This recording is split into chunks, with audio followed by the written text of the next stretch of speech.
All right. Welcome to Tech Packs Are Due. It's going to be kind of a sketch sesh and a regular podcast at the same time. Hey, you're going to notice that Colin's not here.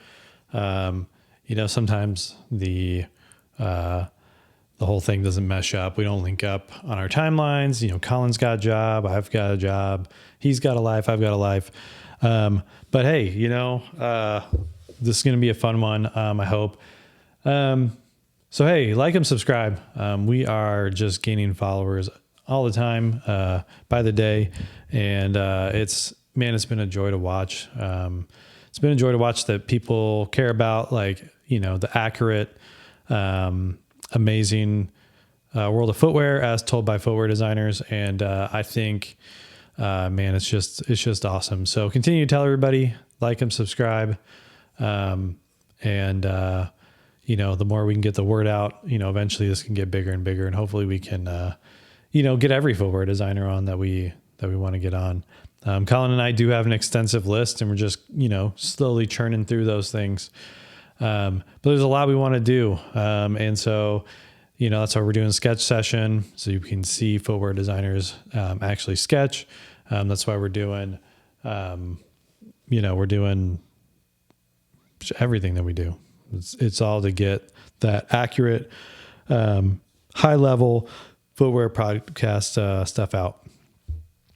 So you just get me today. That's how it goes sometimes, but hopefully we'll keep it short so I'm not, bugging everybody. But I do have some stuff. Footwear is moving. It's constantly churning. A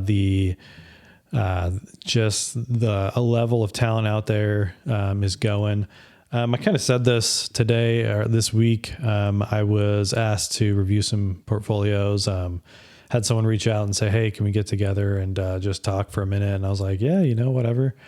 Reviewed a portfolio, and we were just kind of chit chatting, and the gal asked me a question and about the podcast and why we started it, and I was like, for me, when I look at footwear design, we think about the tinkers out there, the people who kind of set the stage. We talked to Mike Friton, and that's coming soon. But we've talked to these people. We've talked to some, of those, legends that people know about. And it just made me wonder. I was just like, I think one of the reasons we started this podcast is because, there are legends that currently exist that are happening right now. There are Tinker Hatfields. There are, the Steve Smiths. There are those people out there right now. And in the up and coming generation that don't get the same kind of, level of recognition, only because the market is super saturated now. And there's, the industry has grown and expanded over the years. And so that's part of the reason for this podcast is I'm like, hey,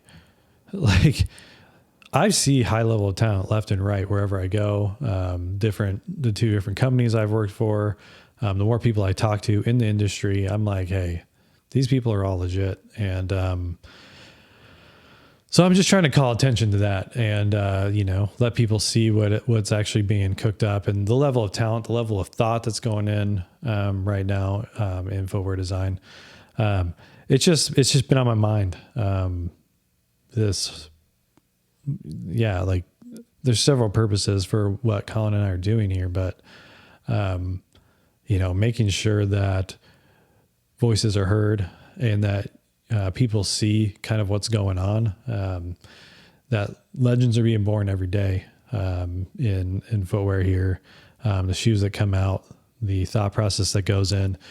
So that was that, but, moving on now, talking about some of those legendary designs. I think, what's going on in the running movement and especially in the marathon level, shoes is incredible. I think we all saw, and if you haven't, you need to if you're into footwear, you need to tune your eyes on what's going on in the marathon level, elite marathon level shoes. And I'm talking specifically, the Metaspeeds that just got, you know, released and teased and advertised out by Asics. Man, the level of design on those, like, I mean, you know, I wonder where the plateau is, or like where the, you know, where's the Everest of these elite marathon shoes, and where is it going to stop and, you know, double back somewhere else, or, you know, go away from like high stack and all that stuff. But it just doesn't seem to be happening. It just seems that like there's a deep well here. There's a deep mine of, you know, marathon level, elite, running shoe product out there. And I got to say, it's absolutely refreshing to see that line of 3 shoes. I mean, we could all argue whether or not they need 3 shoes, but, you know, they put out those 3, they each have their little perspective, their point of view, on cadence, on stride, on, you know, the level of athlete that should be wearing them, heel strike, midfoot, forefoot. You know, they're doing a lot of good work there. I just think it's just so cool, to have a brand come out with just such a kind of a bold aesthetic, right? Like, you know, almost literally nothing, but for the purpose of, having like the most lightest weight shoe out there. And I thought it was like super cool to see like what the Adios, the Evo, line is doing as well. And, we saw that Evo 2 kind of get debuted in Boston, with the silver and red. You know, really nice statement too. And kind of, you know, Adidas building on that really successful Evo, that came in weighing like 4 something ounces, which is, I mean, there are cardboard boxes out there that weigh more than 4 ounces. You know, there's like, I mean, like, you know, not a lot is 4 ounces out there. Like stacks of paper. Like, I don't know, like, I mean, it's hard to even know, like it's featherweight is what I'm trying to say. There's not a lot out there that is that weight. And then to see the Metaspeed catch up with that same weight, in 3 different models. I mean, the people are just like tearing these things down and redefining like what can be done in a single layer material.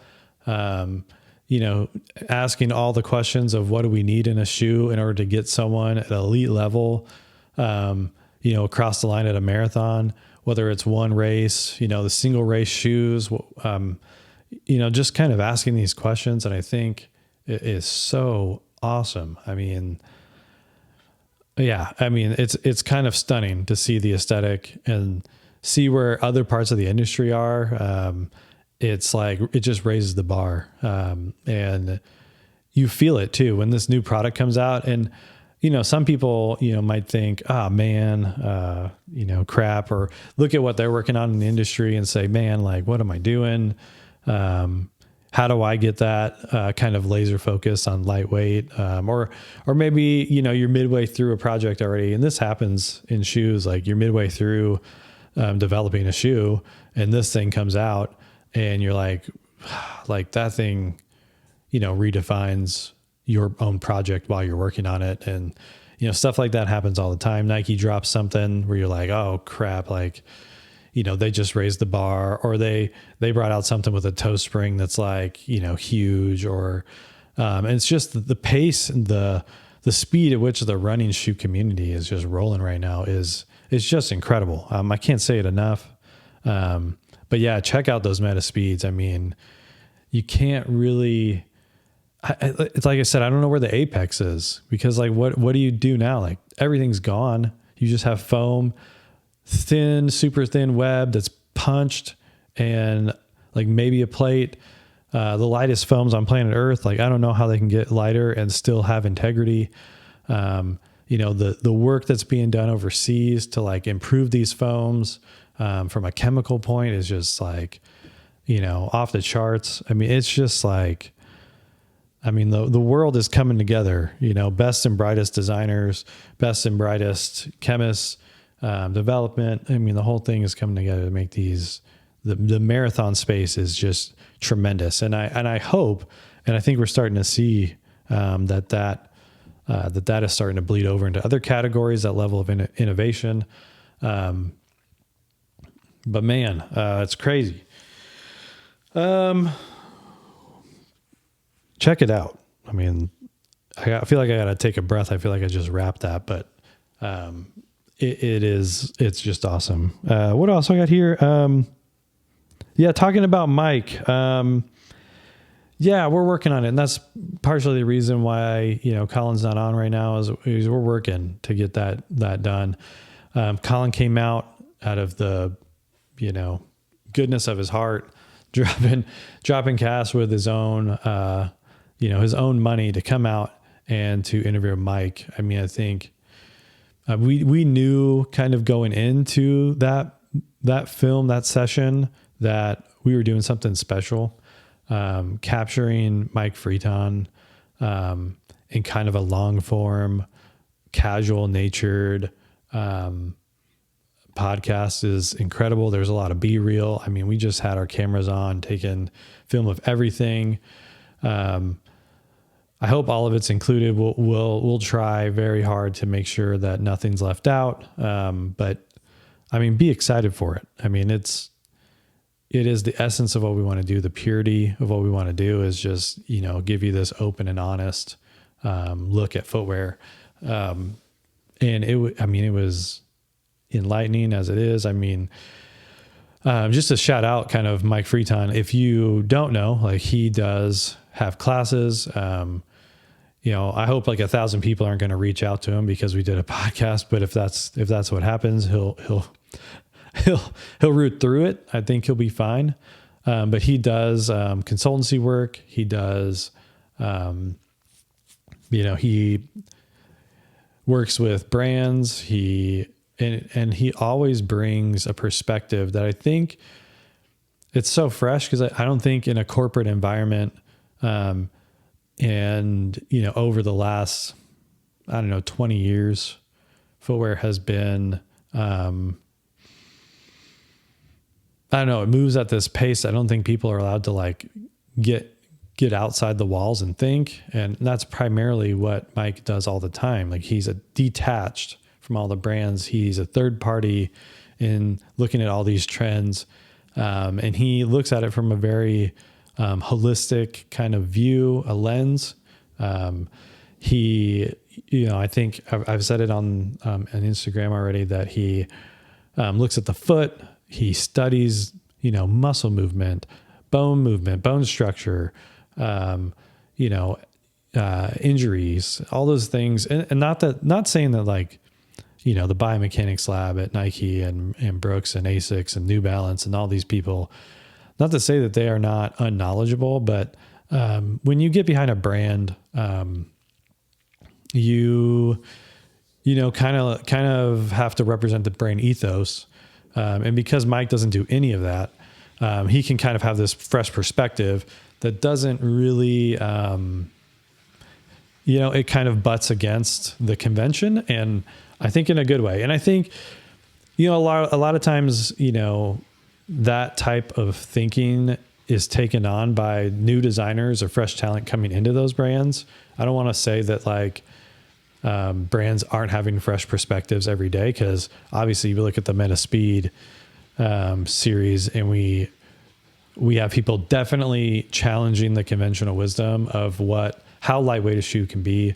I think Adidas, the Evo, immediately set that course off in that direction. And I think Asics is build on it. I'm sure there's going to be more building on it. We also see, I didn't even talk about this, but you see the Puma, RC, I think, the RC3 coming in there and, challenging plate conventions. And they've already done that with their like super fast stuff. But this is next level. So yeah, Mike is obviously someone who's going to, he thinks a little harder on some of these things than I think we get a chance to at the brand level. And certainly and there's also, there's startups out there, like running startups, that definitely have more time to think about these things. But again, I have these thoughts that just come to mind. I mean, some people within, within the brand, eat, sleep, drink, changes, biomechanics, what to do next, how far to push shoes. I mean, that is happening. It's just like sometimes paradigms get flipped.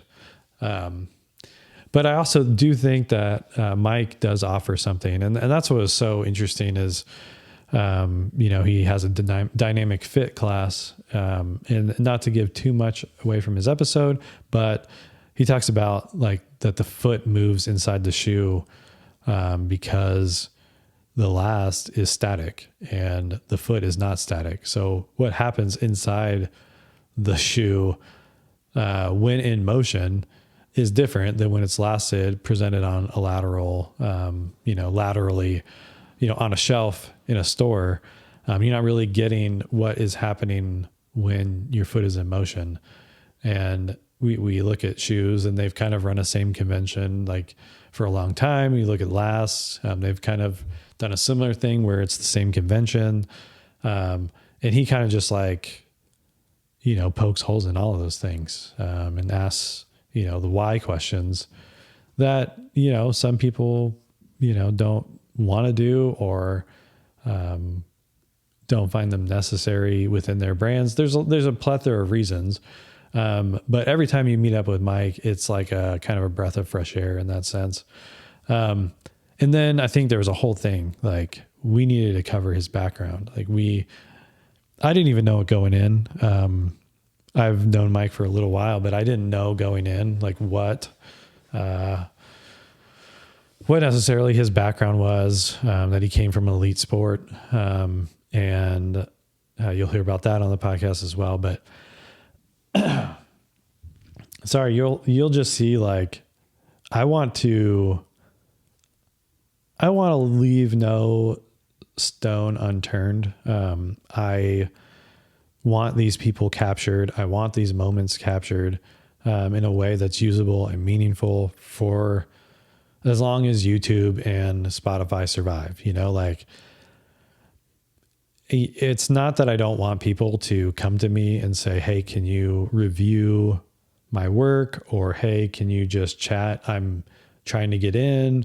Or, hey, I am trying to get the next job, or whatever it is. Like, I am not trying to say like these organic things can't happen, but I do want this to be referenced by people who want to get in, who want to expand their knowledge, whatever it is. So I just, and part of that also is capturing these people. Not that I feel like that they're on the outs or like, like retiring soon or, whatever. But there are like, and I've seen it. There are, 40-year industry veterans walking out, retiring, going, setting off. Like, I would love to retire right now. Like I would love to be handed a bag of money and walk off and be done. But they're sailing off in the sunset and their knowledge is not continuing. So I'm like, yeah, I want to capture that. And because it's always going to be relevant. The past, we heard this from Jon Gisbert. Jon Gisbert. And I'll never get it right. We heard this from Jon is like, in order to know that you're truly innovating, you have to know where you've been, where you're going, what the past is, in order to know that you've beat the past, that you've done better than what's come before. Or it's just end up repeating yourself, or repeating what Mike's done, or repeating what Nike did in 1990, when the industry is constantly, trying to push forward. I remember there was a whole industrial design Netflix series, had Karim Rashid. And I remember him saying like, we have to like reference these. Like, why would anyone at this point make, an uncomfortable chair, like it doesn't make sense in this moment at this time. It doesn't make sense that, why would anyone, it's kind of crazy to have this level of technology at our fingertips and we don't utilize it to its fullest potential. So it's kind of what I mean is like, we've come this way. Advancements have been happening, huge ones in the last 50 years. I mean, you watch like Stranger Things and you see that they're wearing like cut and buff wedge sole running shoes. They're wearing Chucks. You think about where we are today. I even think about basketball, where Jordan was. If you see some guys wearing early J's every once in a while, but at the elite level, I mean, those things aren't moving you fast enough. And so to think about where we've come athletically, technology wise, it just like doesn't make sense to like not know where those things have come from and then repeat those things in the future. There is, space for retros. There are space for these iconic shoe designs that come out. But at the end of the day, it's like, I want to capture Mike's mind for everyone to know, to see going forward. And so hopefully I can like do that with the other legends. We talked about our legend list. We've got legends, we've got young bucks that we want to capture. We want you to know about. We've got another lined up at the end of the month. We'll hopefully get that done. Life permitting, we'll see.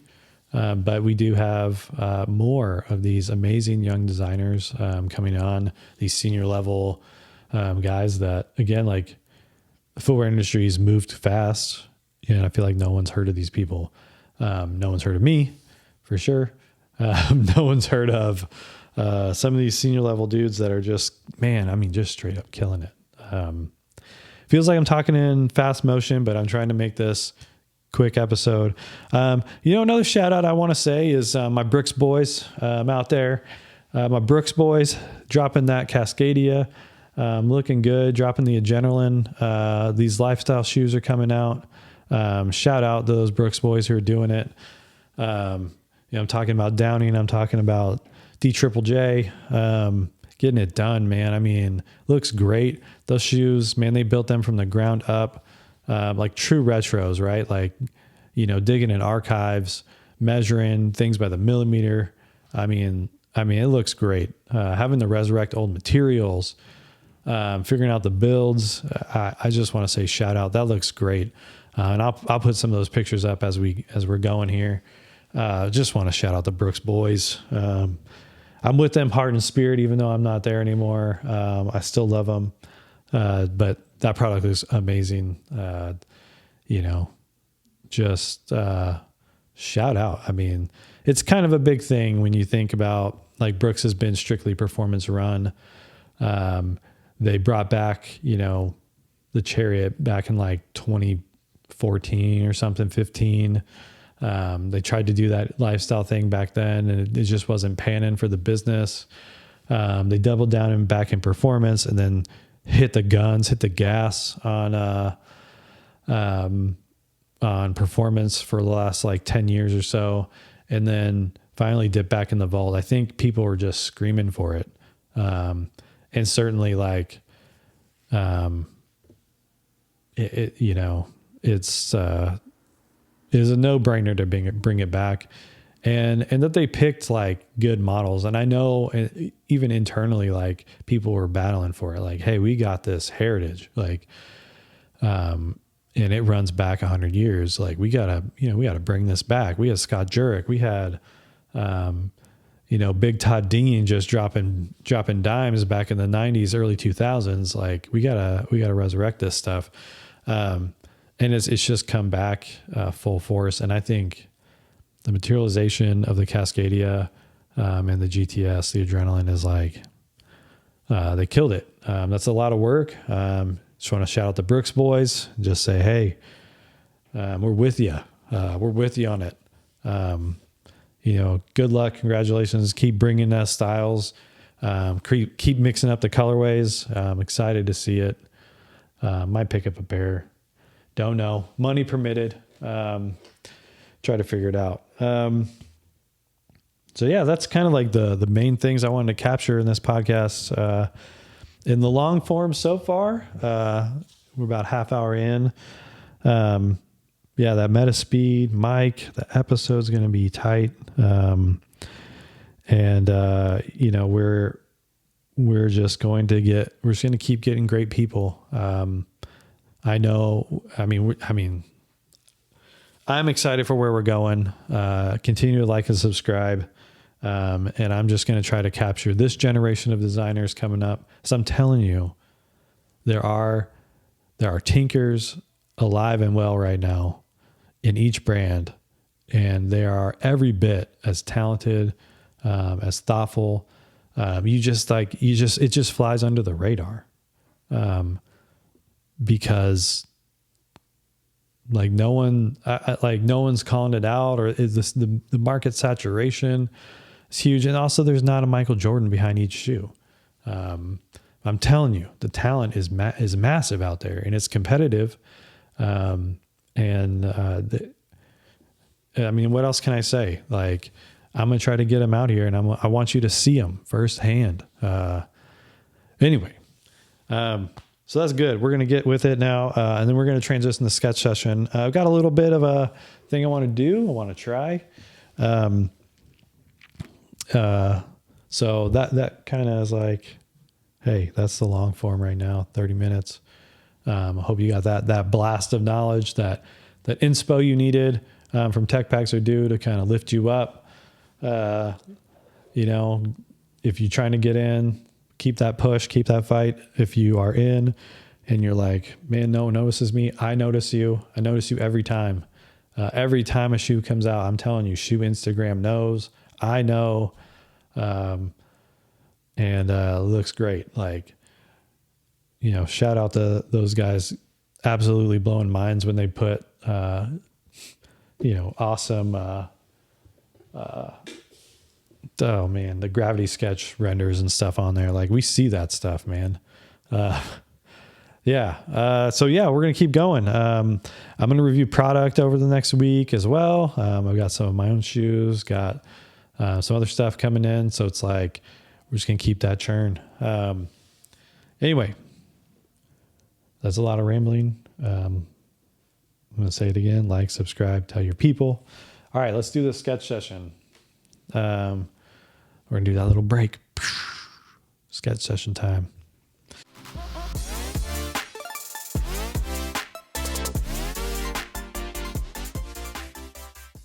All right. So I thought it'd be interesting to break down this super messy sketch. This is my Jon G sketch of the Brooks Catamount Agile. And I mean, if I zoom in on this, you're going to see pretty quick that it's got a lot of grossness going on, because I was going quick. You know, my second one with Valerie, we might take a look at it, was not that bad. It's not this bad. Even though this is nice, like, it's quick, sketchy, it's kind of fun. But I am going to, what I want to do is I want to break this down, and kind of turn it into a little bit better of a rendering, that we could use. Like, a lot of times we'll get in and we'll sketch something and we'll be going, let's go. Oh, it's all on the same layer. You know, for goodness sake, like, I don't know what I was doing when I was talking to Jon, but I was under a lot of pressure, like, which is not uncommon, for the industry. So a lot of times we'll come in and we'll hit a shoe up and we'll drop something. You know, Jon's got this thing, he's got this collar, you know, and you're just trying to thumbnail it as best you can.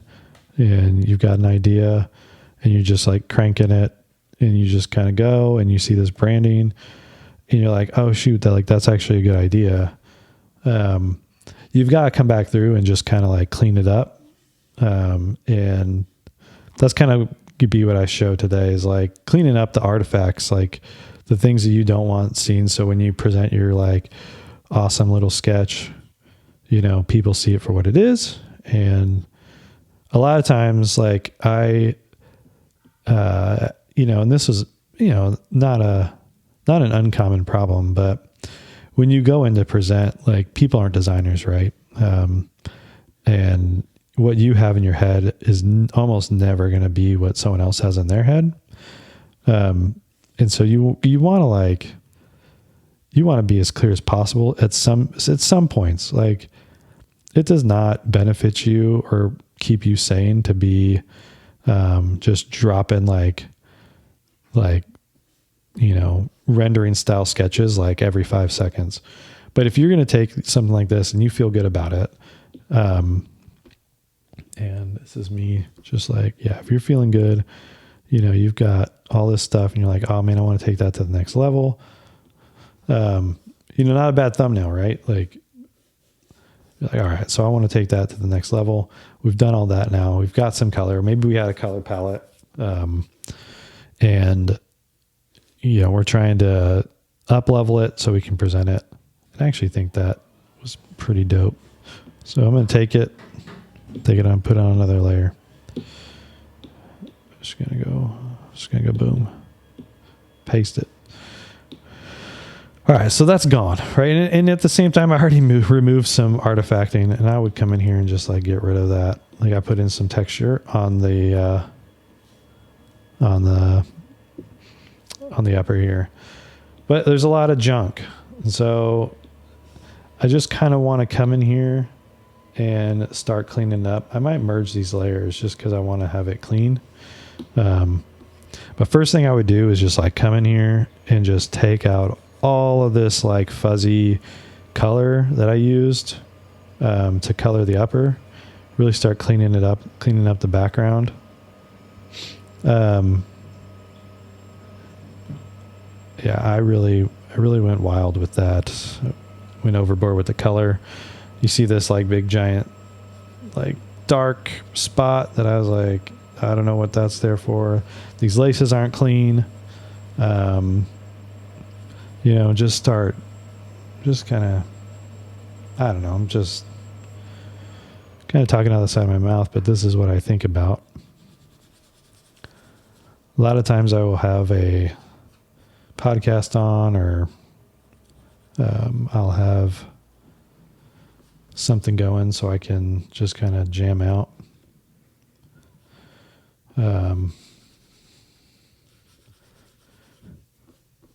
Yeah, so not bad. I might come through here and cut all this down as well. Might redraw these laces because they're a little janky. A lot of times with the lace, I just like to do like a little pill.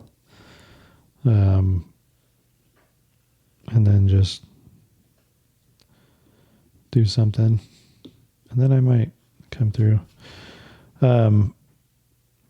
Everyone has their own like lace finish. Some people like put up in the air. I think the one I want to do for this though, so I don't want to draw attention to it, is just like drop it like it tucks into this little saddle. No, it doesn't look very good. But you can like do something like that to kind of show that it's laced up, but you don't want the laces to get in the way. It's kind of a nice touch. Shout out Rodolfo Solano for that technique. Yeah, so I'm just finding all the spots where stuff is kind of in a rough spot, cleaning it all up.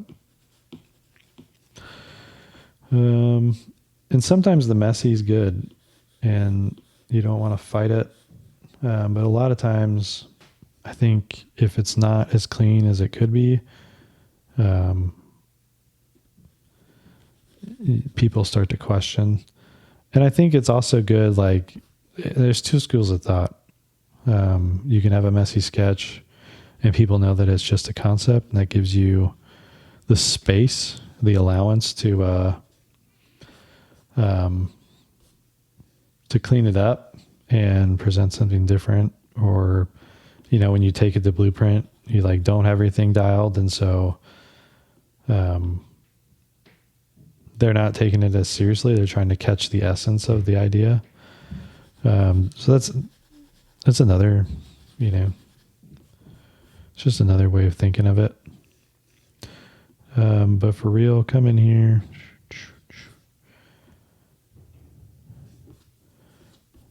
Try to think about what this is going to be. Clean it up. All of these lines got real scraggly, and I think I'm just going to end up drawing over this whole thing because not a lot was something I wanted to carry through. These windows look nice, but I think they'd look better if they weren't. They didn't have black lines all over them.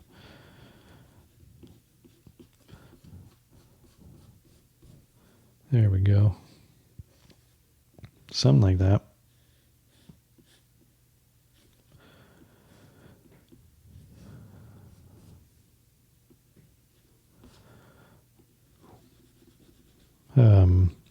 Yeah, and just clean it up. One thing I was noticing, when I was reviewing a portfolio this week was, it's one thing I think that everyone needs to know is, footwear designers know what good line work is. And if you're applying for a job, we know if you've like had some experience doing good line work. And I don't mean like people are not going to get jobs because their line work isn't like super crisp for like an entry level position. But we do know when line art's been phoned. Or like your Illustrator work isn't as crisp as like a footwear designer's line work. We just know because, man, I'm gonna have to do it.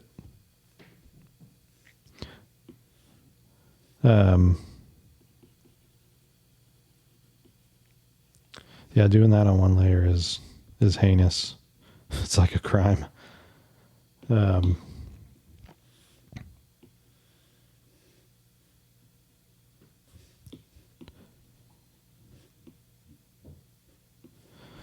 Anyway, a lot of times you make a sketch and you just want to get it looking a little prettier. In this case, I find myself having to almost completely start over. But we might cut some of this out, man. But like I was saying, like if we know, and there's no faking it. We know when our work is good. We know when it's not. We're not fooled. And I don't want to say, as I was saying this to this person, I don't want to say like offense was being taken, but as I was saying, like, hey, your line art like needs to be clean. I felt like offense was being taken, but that's just me. That's just like, I don't know if that's what was going on. But it felt like that. And I was like, I am the messenger. Like, I'm not your enemy here. Like, you asked me here. I'm here. I'm giving you like the full, the full thing.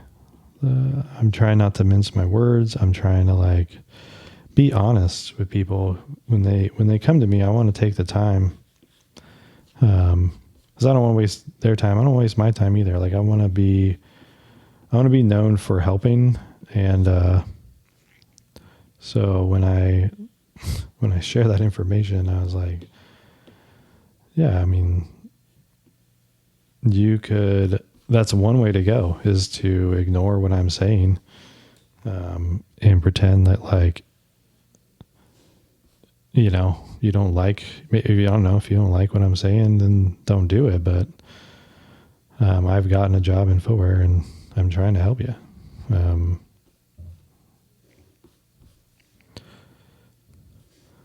it's hard. I struggled with feedback my whole career.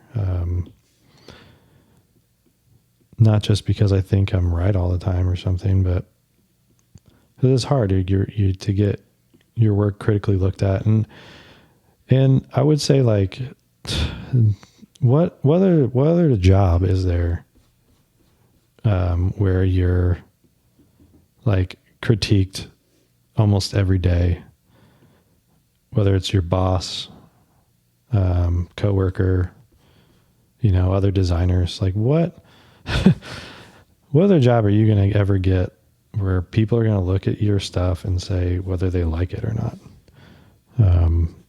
I mean, it's yeah.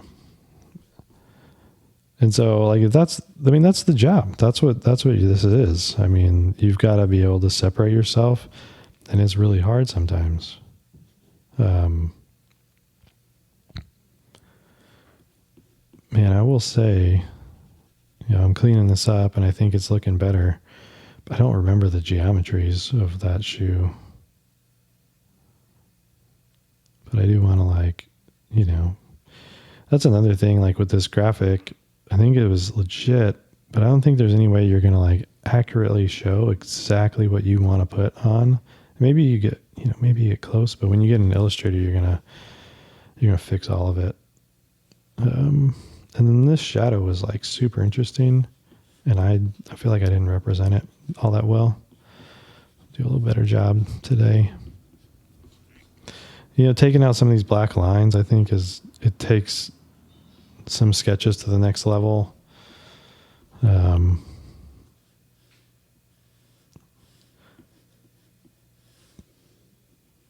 I'll say it once and I'll say it again. Like, there is no shoe that exists that has a bunch of black lines. But sometimes you need to indicate like a feather line or a shadow. That makes a lot of sense. But don't get like locked into thinking that it's like a necessity.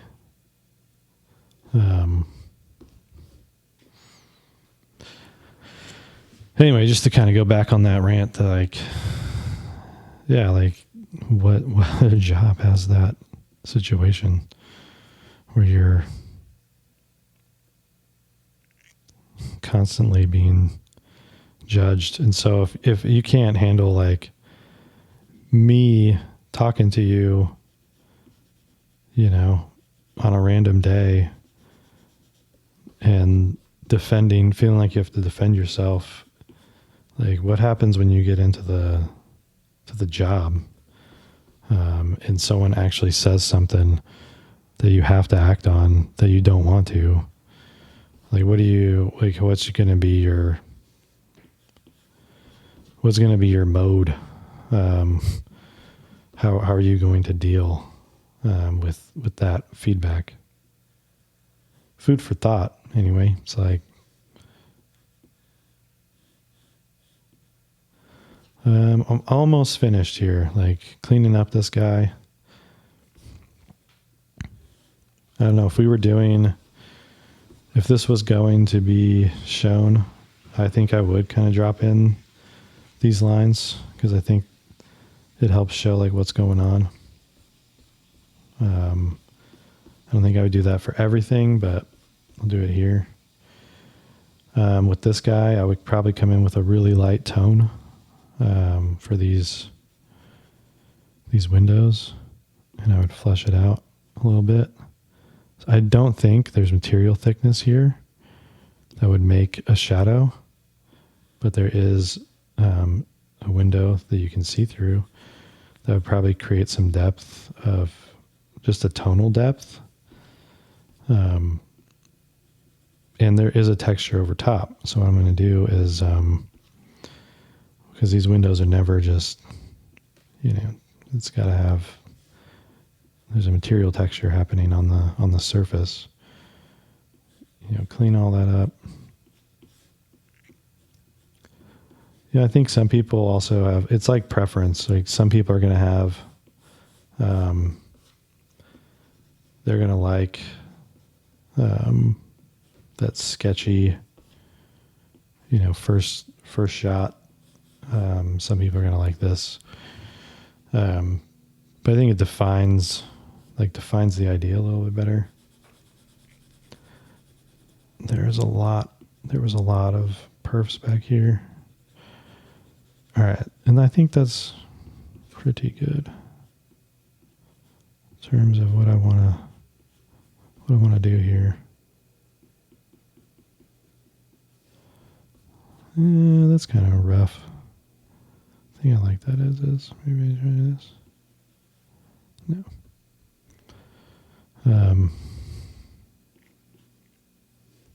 Any rate, here we go. And I think what I would do here is move these all back. Just kind of set them back a little bit farther. Cover all that up. Magic of Procreate. You don't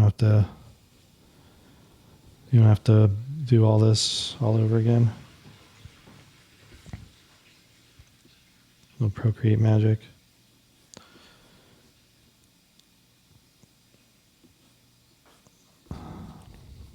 Yeah.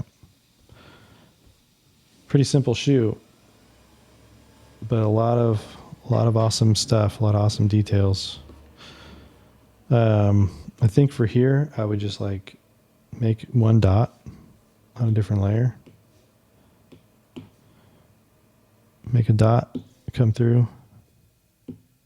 Oh, make a dot, come through.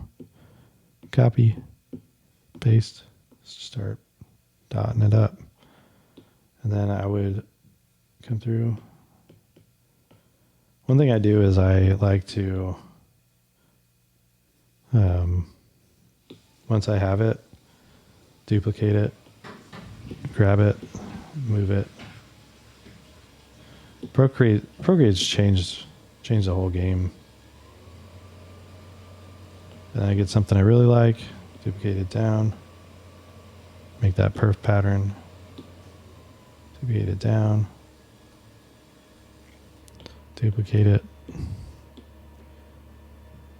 Some people don't merge down, and that's fine. Everyone has their thing. Let's go here. Do one more. Move these all out. Boom. Some people even like a dynamic, like if you're gonna repeat it all the way around or something, or if you're gonna, perf it all out. Some people like to just leave it. I think for me, I'm gonna do like a little ghosting of it. So you know what's happening. So it goes around. It's kind of fun. It's magic of Procreate.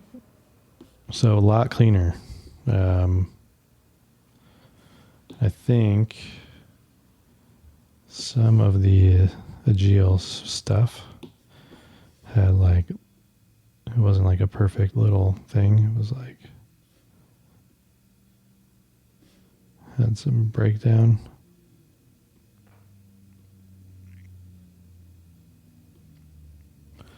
So that was legit.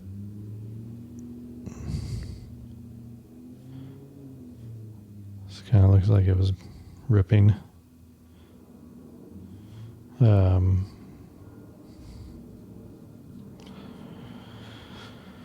Okay, so let's merge all that down because I'm crazy.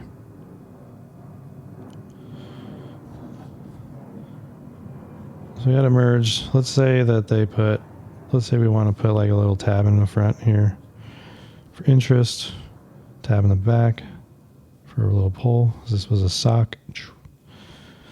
Come in here.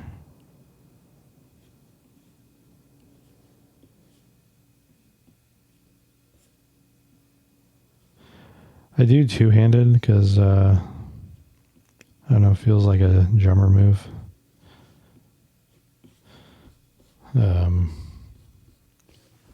Sick. Okay, so we got all the things we want here.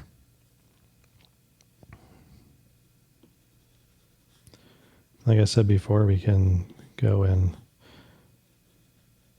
Go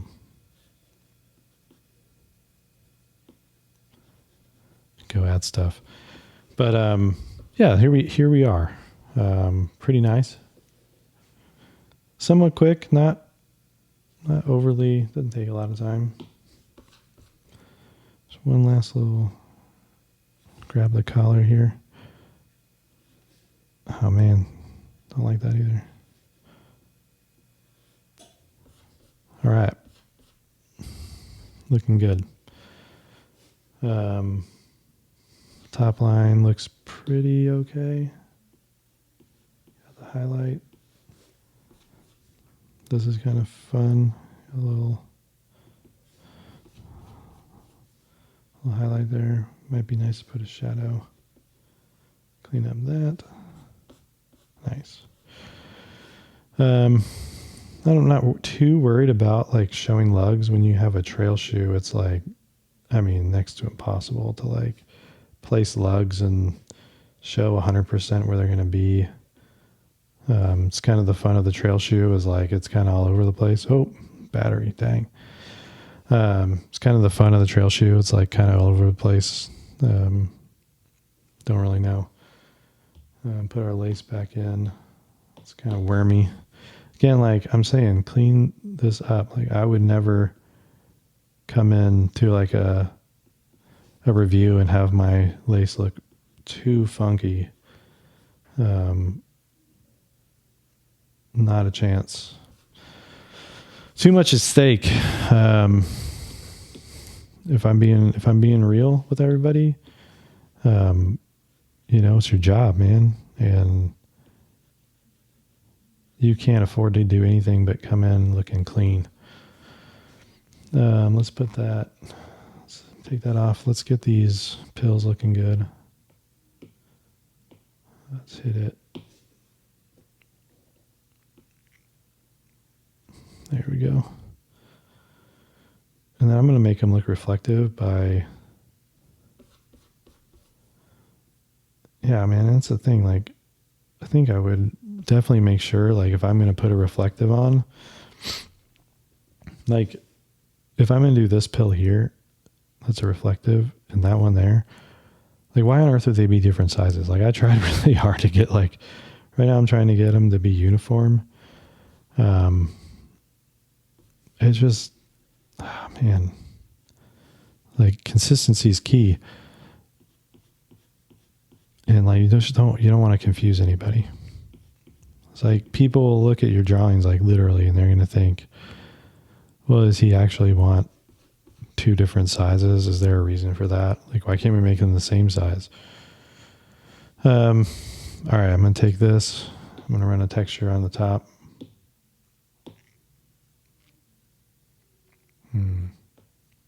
Hard to pick which one. I do like this one. Maybe not this size is not right. But you can see it like gives me a nice little knit window texture. Let's try it again. Is that too much?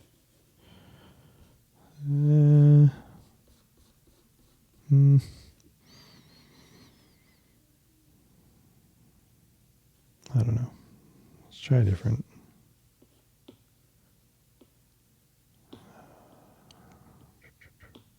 Let's try that guy.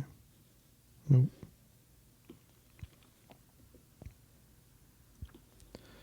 A lot of this is just like doing it enough. Hey, that actually looks pretty good. Then maybe come over it again. I think that's the ticket. Yeah. So a lot of this is just finding what you like, how you want to show up. It's looking pretty good. At this point.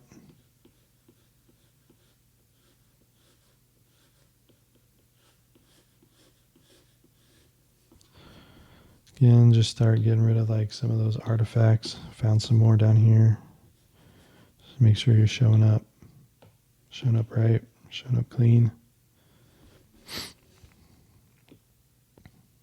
And if you're not sure here, if you don't know if you're in the right spot, go in here and just find out where you've put your texture down, and then just merge it down when you're sure it's not anywhere else that you don't want it to be. Come up here to normal, boom, and just kind of merge it. Legit. So I have a much more clean version of the sketch I did with Jon. And I would come in here now and just hit all of those amazing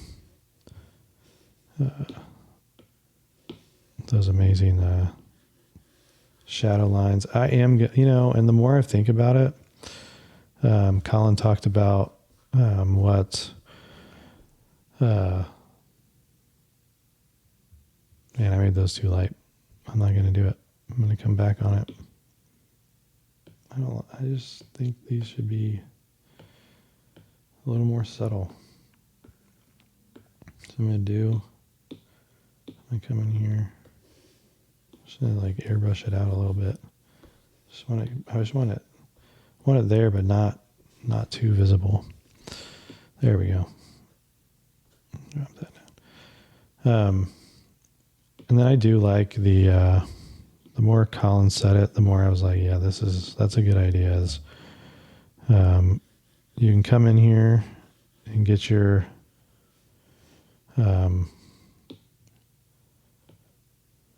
last lines and stuff, so it looks legit and real. By coming in with the multiply, and if you like it, you keep it. But if you don't, take it.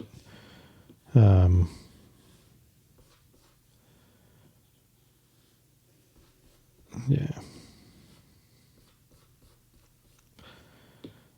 And this one, I would say you can hit it with a screen.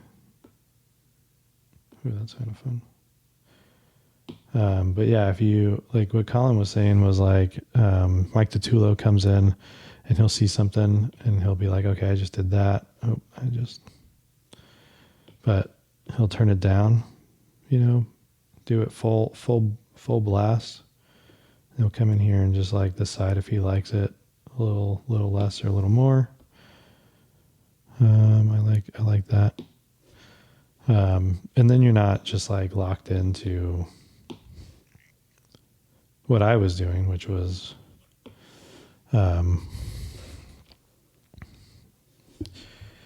what was I doing? I was just doing like black and keeping it as is, but it's just not. It's a little smarter to do what he was thinking, and then just come in, hit some highlights. Maybe they're there, maybe they're not. Don't know, but never hurts. Kind of shows some dimension where you can.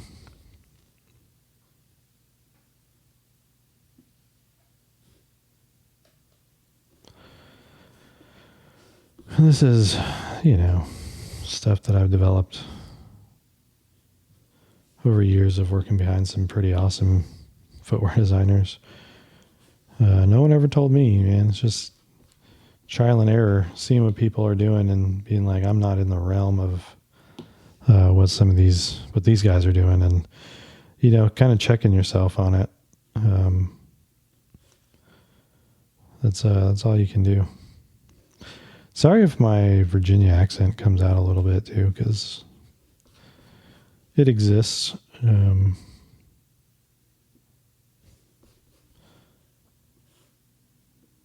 Yeah. Yeah, pretty good. And I don't, it's so funny to see, things that Jon presents and then the things that I would feel comfortable presenting. But that's just me. I think it's been drilled into me that I want to show up looking a certain way. And that's as clean as humanly possible. And there might be a situation where I come in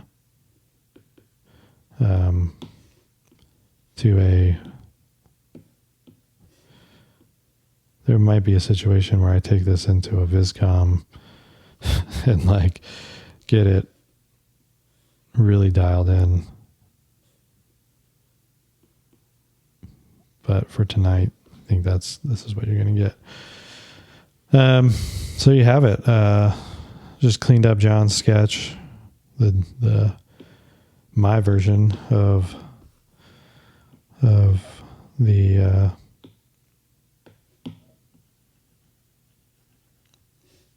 Catamount Agile from Brooks. Yeah, and I think you can come down here. You can hit the heel a little bit. Let's do you can hit the heel. That's a little too intense. You can hit the midfoot because there is dimensionality here. Come over here, kind of hit that. Try to catch.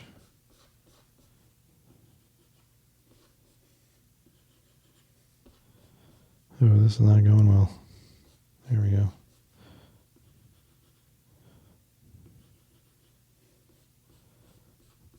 There you go. And you start to get, man, that could even be good geometry even. Yeah.